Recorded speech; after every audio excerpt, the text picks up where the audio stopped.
semuanya, selamat datang kembali di channel YouTube tugas saya. Semoga video kali ini bermanfaat dan selamat menonton.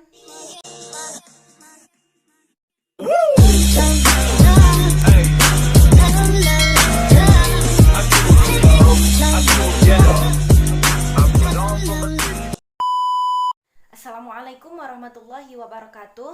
Baiklah, nama saya Sri Wahyuni. Video kali ini dibuat untuk mengikuti ujian tengah semester pada mata kuliah bimbingan dan konseling yang diampu oleh Ibu Suci Habibah MPD. Nah, pada kali ini saya akan membahas materi tentang layanan-layanan dalam bimbingan dan konseling. Baiklah, sebelum memasuki penjelasan layanan-layanan dalam bimbingan dan konseling, saya akan menjelaskan terlebih dahulu apa itu definisi bimbingan dan konseling.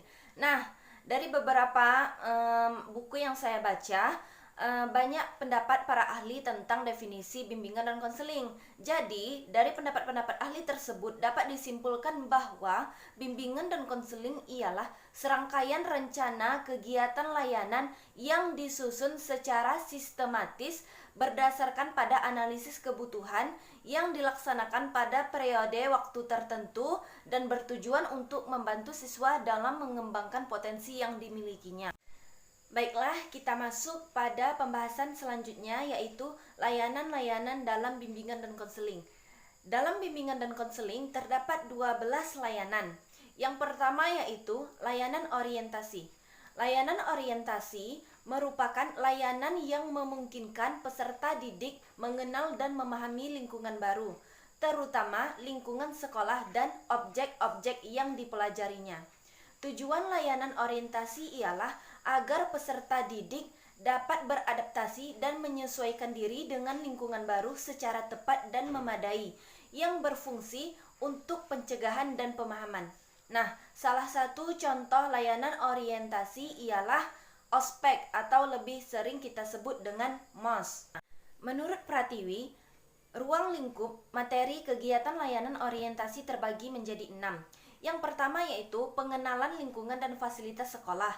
Yang kedua, peraturan dan hak-hak serta kewajiban siswa. Yang ketiga, organisasi dan wadah-wadah yang dapat membantu dan meningkatkan hubungan sosial siswa. Yang keempat, kurikulum dengan seluruh aspek-aspeknya. Yang kelima, peranan kegiatan bimbingan karir. Dan yang terakhir ialah pelayanan-pelayanan dalam bimbingan dan konseling dalam membantu segala masalah dan kesulitan siswa. Kedua, yakni layanan informasi. Layanan informasi merupakan layanan yang memungkinkan peserta didik menerima dan memahami berbagai informasi seperti informasi diri, sosial, belajar, pendidikan lanjutan, dan lain-lain. Tujuan layanan informasi ialah membantu peserta didik agar dapat mengambil keputusan secara tepat dalam segala sesuatu. Dan layanan informasi juga berfungsi untuk pencegahan dan pemahaman. Menurut Pratiwi, materi layanan informasi ialah sebagai berikut. Yang pertama, tugas-tugas perkembangan masa remaja akhir tentang kemampuan dan pengembangan pribadi. Yang kedua, usaha yang dapat dilakukan dalam mengenal bakat, minat, serta bentuk-bentuk penyuluhan dan pengembangan. Yang ketiga, tata tertib sekolah, cara bertingkah laku, tata krama dan sopan santun. Yang keempat, nilai-nilai sosial, adat istiadat dan upaya yang berlaku dan berkembang di masyarakat. Yang kelima, materi pelajaran dan pembidangannya seperti program inti dan program tambahan. Yang keenam, sistem penjurusan, kenaikan kelas, syarat mengikuti ujian nasional dan lain-lain. Serta yang terakhir ialah fasilitas penunjang atau sumber belajar. Selanjutnya, yang ketiga yaitu layanan pembelajaran.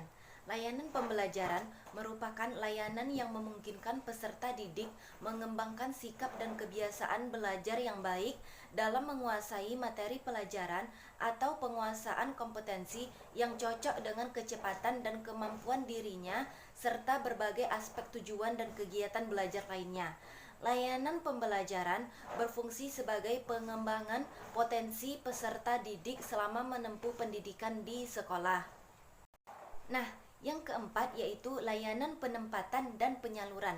Layanan penempatan dan penyaluran ialah layanan yang memungkinkan peserta didik memperoleh penempatan dan penyaluran di dalam kelas, kelompok belajar, jurusan ataupun program studi, program magang, latihan, kegiatan ekstrakurikuler dengan tujuan agar peserta didik dapat mengembangkan segenap bakat, minat, dan potensi lainnya. Layanan penempatan dan penyaluran berfungsi untuk pengembangan. Materi kegiatan layanan penempatan dan penyaluran ialah sebagai berikut.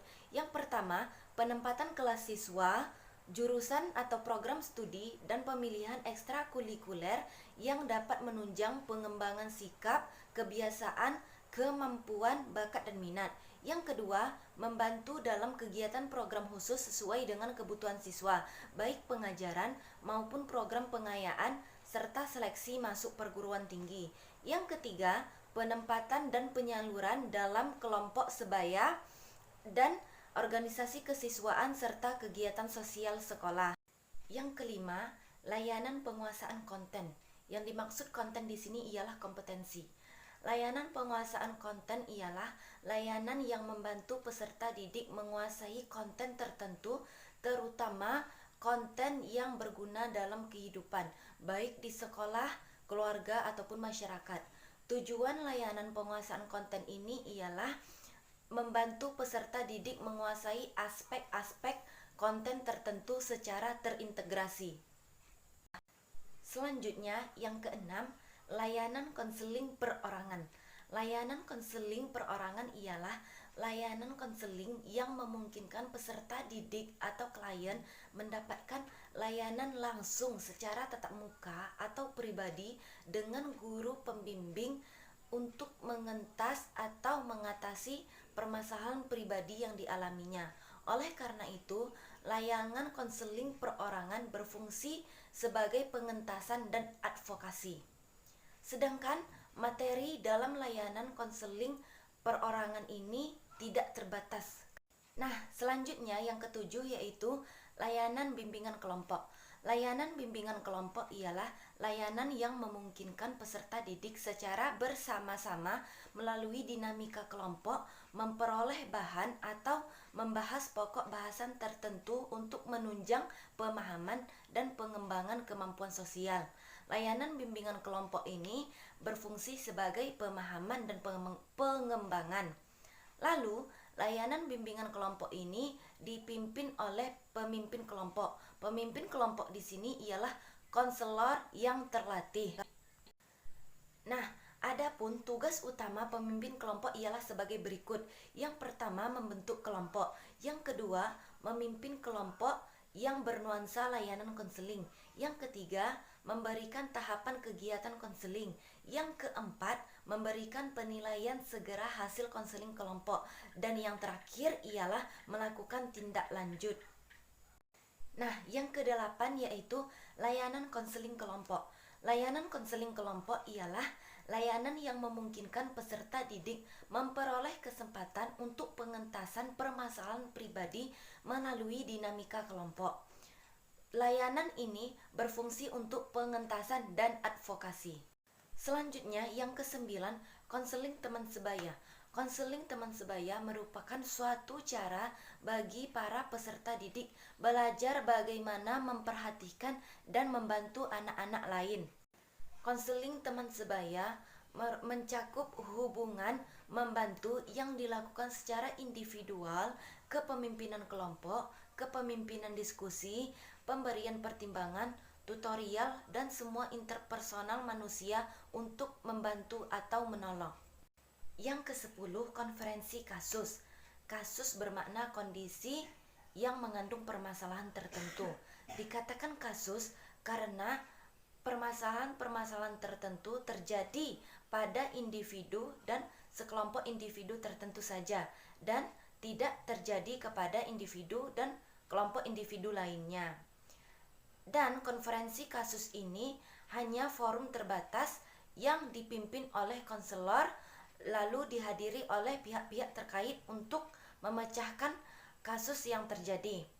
Nah, jadi diharapkan pihak-pihak terkait harus memiliki komitmen yang tinggi untuk mengatasi kasus yang terjadi agar menemukan solusi yang tepat.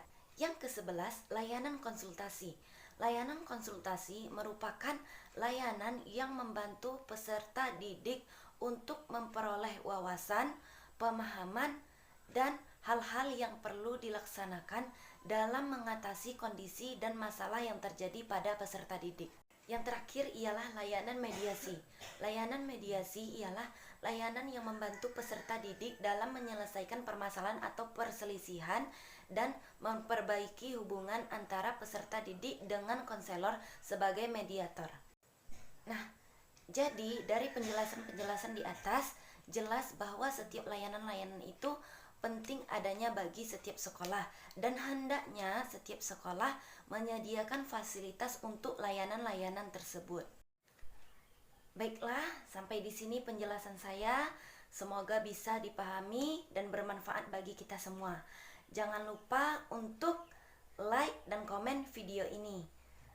Dan akhirnya, wassalamualaikum warahmatullahi wabarakatuh.